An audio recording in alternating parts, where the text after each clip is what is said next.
Mobile recharge করেছিল সেই কার্ডটা হচ্ছে কি সে যে ঝুটের বস্তার মধ্যে ডেড বডিটা ফেলে দেয়। মানে আনফর্চুনেটলি সে হচ্ছে গিয়ে সেই ঝুটের বস্তার সঙ্গে এই রিচার্জেবল কার্ডটাও ফেলে দিয়ে যায়। সে যে গামছাটা দিয়ে শ্বাসরোধ হত্যা করে সেটাও সে ঘটনাস্থলে রেখে চলে আসে। 2017 সালে আসামির হচ্ছে গিয়ে বিয়ে হয়েছিল গোপন 1 বছর প্লাস এই খারাপ আশায় তারা হচ্ছে গিয়ে লিভ টুগেদার করতো। গত 25/4/2025 শুক্রবার আনুমানিক 21 ঘটিকার সময় আমরা জাতীয় জরুরি সেবা 999-এর মধ্যে একটি তথ্য পাই। দক্ষিণ কেরানীগঞ্জ থানাধীন আগানগর ইউনিয়নের কালীগঞ্জ মাকসুদা গার্ডেন সিটির সামনে একটি সাদা বস্তার ভিতরে বস্ত্রবিহীন হাত পাবিহীন একটি মৃতদেহ পড়ে আছে। এই সংবাদ প্রাপ্তির সাথে সাথে আমাদের দক্ষিণ কেরানীগঞ্জ থানার যে টহল টিম ছিল তাৎক্ষণিক হচ্ছে ঘটনাস্থলে পৌঁছায়। পরবর্তীতে অফিসার ইনচার্জ এবং আমি তথ্য পেলে আমি ঘটনাস্থলে পৌঁছাই।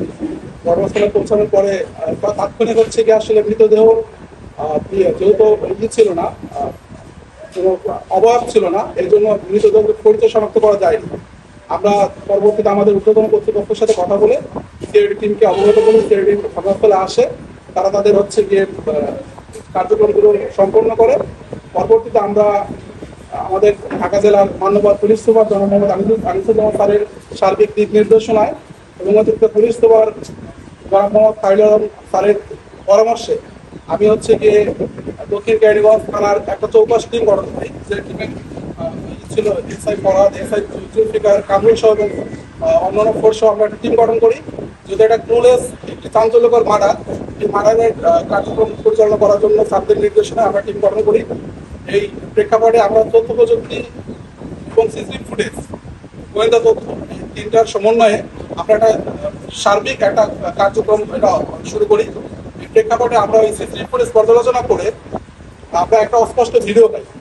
সেই ভিডিওর সূত্র ধরে এবং তথ্য প্রযুক্তির মাধ্যমে আমরা একজন ব্যক্তির সন্ধান শনাক্ত করতে পারি। সেই ব্যক্তির সন্ধান শনাক্ত করার পরে পরবর্তী ব্যক্তির যে আত্মীয় তার পরিবারের সাথে আমরা যোগাযোগ করি। যোগাযোগ করলে ওই ব্যক্তির আত্মীয় ফ্যামিলি মেম্বার আমাদের থানায় আসে। থানায় আসলে তারপর হচ্ছে গিয়ে তারা আমরা জানতে চাই যে এই বিধির কে এসেছে তারা চেনে কিনা। পরবর্তীতে বলে সে হচ্ছে গিয়ে বিগত 3-4 দিন ধরে তার ফোনটা বন্ধ এবং তারপর আমরা আমাদের ছবি, আমাদের যে ছবি ছিল ছবিটা তাকে দেখালে সে শনাক্ত করে হ্যাঁ এটা তার বোন। হলদারকে কদমতলী থানাধীন এলাকা থেকে আমরা আমাদের হেফাজতে নিই। হেফাজতে নিয়ে আমি আমার অফিসে আমার অন্যান্য অফিসারদেরকে সাথে নিয়ে নিবিড়ভাবে জিজ্ঞাসাবাদ করি। জিজ্ঞাসাবাদের এক পর্যায়ে সে হচ্ছে স্বীকার করে যে হ্যাঁ সে শুধুমাত্র বিধির এটা মার্ডারটি করে নাই, তার সঙ্গে আরো 2টি মার্ডার করে। মহিউদ্দিন হাওলাদার ওরফে শিমুল, তাকে আমরা হেফাজতে নিয়ে যখন জিজ্ঞাসাবাদ করি সে স্বীকার করে। স্বীকার করলে তাকে হচ্ছে আমরা নিয়ে গতকালকে রাত্রেই আমরা গভীর রাতে আপনাদের এক সহকর্মী আমাদের সঙ্গে ছিল, যেহেতু অনেক রাত হয়ে গিয়েছিল, তাকে সাথে নিয়ে আমি আমার অফিসার ইনচার্জ আমার যে টিম এই আমি হচ্ছে গিয়ে আমরা হচ্ছে সেই বেয়ারা নামক যে জায়গা, বেয়ারা নামক জায়গায় আসামিকে সাথে নিয়ে আসামির স্বীকারোক্তি এবং তার দেখানো মতে একটা কিসের মধ্যে একটা ঝোপের মধ্যে সেখান থেকে হচ্ছে আমরা তার এই রাফসার বিধির সেলে তার ডেড বডিটা আমরা উদ্ধার করি।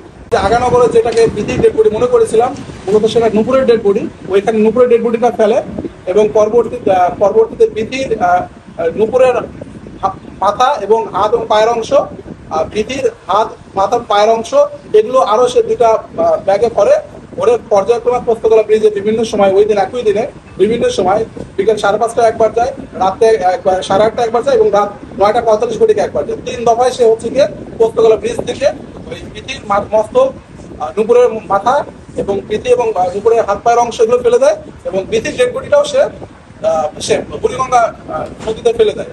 এবং সে এতটাই কৌশলী ছিল কোনো সাক্ষী প্রমাণ না রাখার জন্য সে যেটা করে বিধি এবং নুপুরের যে ব্যবহৃত মোবাইল ফোন, সেই মোবাইল ফোন এবং সে যে চাকু দিয়ে এই ডেড বডিদেরকে খণ্ডিত করে সেই চাকুটাও সে বুড়িগঙ্গা নদীতে ফেলে দেয়। তবে অপরাধী অপরাধ করলেও তার অজান্তেই সে কোনো না কোনো ক্লু রেখে যায়, যে ক্লুর সূত্র ধরে মূলত আমরা এই 3টা চাঞ্চল্যকর মামলা রহস্য উদ্ঘাটন করেছি। এর মধ্যে একটা ছিল হচ্ছে গিয়ে সে হচ্ছে গিয়ে একটা রিচার্জেবল কার্ড, যেটা মোবাইল রিচার্জ করেছিল সেই কার্ডটা হচ্ছে গিয়ে সে যে ঝুটের বস্তার মধ্যে ডেড বডিটা ফেলে দেয়। মানে আনফর্চুনেটলি সে হচ্ছে গিয়ে সেই ঝুটের বস্তার সঙ্গে এই রিচার্জেবল কার্ডটাও ফেলে দিয়ে যায়। আমরা এই কার্ডের সূত্র ধরে আমরা হচ্ছে পরবর্তীতে পুরো মামলাটা ডিরেকশন করি। পাশাপাশি তার যে দেওয়া স্বীকারোক্তি এবং সে মোবাইলগুলো ফেলে দিলেও, চাকু ফেলে দিলেও সে যে গামছাটা দিয়ে শ্বাসরোধ হত্যা করে সেটাও সে ঘটনাস্থলে রেখে চলে আসে। এভাবে আমরা 3টা চাঞ্চল্যকর মার্ডার মামলা ডিটেকশন করি। মামলা রেকর্ড হওয়ার আগেই আমরা 48 ঘন্টার ভিতরে, ঘটনা 48 ঘন্টার ভিতরে আমরা 3টা মামলা রহস্য ঘটনা সামনে। এই যে বিথির সঙ্গে হচ্ছে গিয়ে 2017 সালে আসামির হচ্ছে গিয়ে বিয়ে হয়েছিল, গোপনে একটা বিয়ে হয়েছিল। তার প্রথম স্ত্রীর নাম রুমা।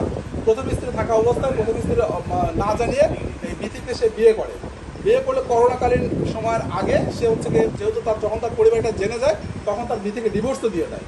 ডিভোর্স দিয়ে সে গ্রামে চলে যায়। 3 বছর সে গ্রামে অবস্থান করে। পুনরায় যখন সে ঢাকায় আসে, ঢাকা আসার পরে পুনরায় আবার বিথির সঙ্গে ফেসবুকের মাধ্যমে আবার নতুন করে যোগাযোগ স্থাপন হয়। সেই যোগাযোগের সূত্র ধরে বিথিকে সে স্ত্রী এবং বিথির ছেলে পরিচয় দিয়ে মূলত সে হচ্ছে 1 বছর প্লাস এই খারাপ আশায় তারা হচ্ছে গিয়ে লিভ টুগেদার করতো। যেহেতু তার সঙ্গে ডিভোর্স হয়ে গেছে, লিভ টুগেদার করতো। ওইখান থেকে বিথির এক পক্ষ থেকে একটা চাপ ছিল যে তুমি আমাকে বিয়ে করছো না কেন? কারণ বিয়ের প্রলোভন দেখেই মূলত সে খারাপ আশায় থাকতো।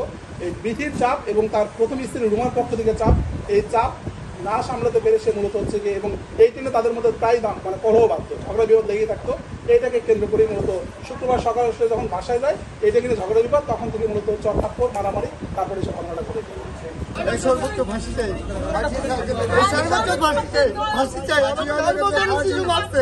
আমার মেয়ে আমার নাতি মারি গেলে ফাঁসি চাই কিন্তু।